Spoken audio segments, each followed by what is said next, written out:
Well, it's time for our regular gender reveal segment with binary spokeswoman Kirralie Smith, who has been on a well-earned break cruising the South Pacific. Kirralie, welcome back. Great to have you again. Thanks. Good to be back, Lyle. Thank you.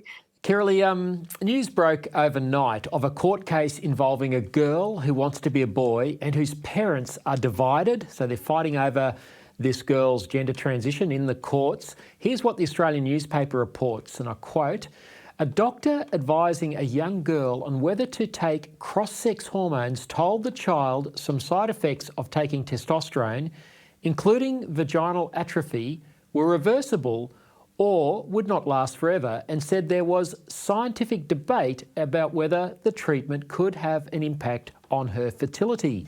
The doctor, who works for one of Australia's largest public gender clinics, also says gender diversity is a normal variation of human development and refuses to admit it could be influenced by external pressures. Kirralie, it's almost like these people haven't read the Cass report from the UK, which has led to the closure of child gender clinics there. What's going on in Australia?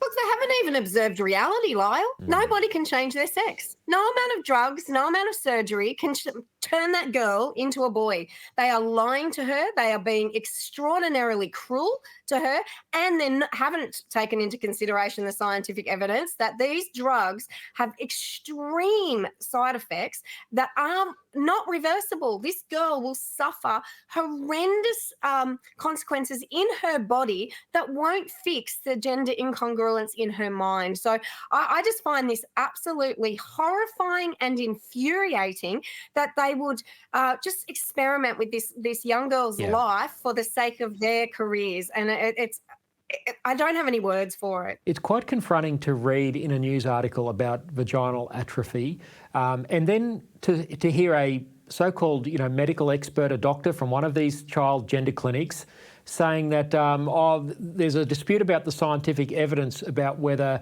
their gender affirming care causes infertility. Well, if you don't know, why are you in court fighting to keep that experiment going, which is what effectively that doctor was doing? Absolutely. And look, there is mounting evidence that these consequences are there and they're not reversible. And, just one person going through that is more than enough, let alone the hundreds of reports that we're now receiving of the dire things that are happening to these young people. And as you said, they're just simply experimenting on them. This should all be done in clinical trials, not experimenting on little children. But again, none of these things will actually change their sex. These children need psychological help. They need to be encouraged. They need to be taught to embrace the reality of their bodies and who they are. That is the only kind and truthful way forward. Yeah, and as you and I have observed previously, that's exactly what's happening in the UK and some of the Nordic countries. This has been now relegated to, scientific trials so that it's not being done on children openly in these public gender clinics.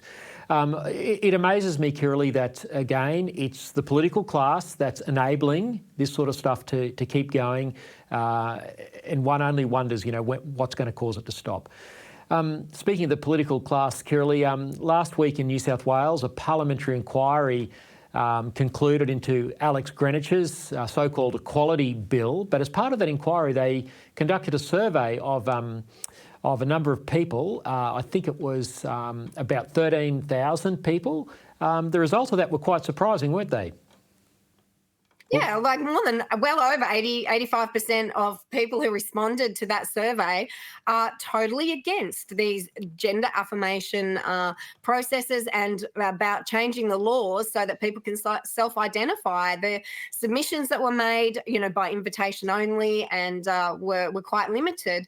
But that survey that was put out there showed beyond any shadow of a doubt that people in New South Wales do not want the laws changed so that males can say that they're now female and have access to our sports, our services and our spaces. And surprise, surprise, it looks like these politicians are going to ignore what the people are saying. Democracy seems to be dying, if not dead, in New South Wales and Australia because they've put it to parliamentary debate anyway, which is just absurd. Yeah, it is absurd. I tried to get Helen Dalton on the show. She's an independent MP, and in reading through the inquiry report, it showed that she actually moved a motion in the committee stage of this that this bill not go forward into the parliament, but she was outvoted by Liberal and Labor. Look, it's absolutely disgusting. I don't know what drugs or what, Liberal are thinking here, because the people have spoken.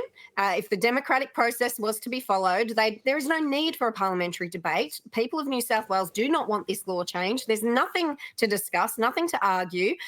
This is political game playing, and they're going to be on the wrong side of history here, Lyle, and they will regret not standing up and being in opposition, because they're opposing nothing at the moment. Yeah. And I think people don't realise that there's a lot more to this bill of Alex Greenwich's rather than just the choose your own gender for children and adults.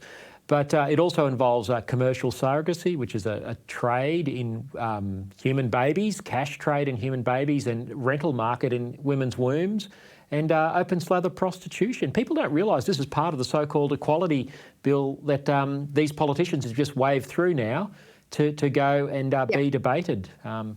What can we do to stop this? And the women...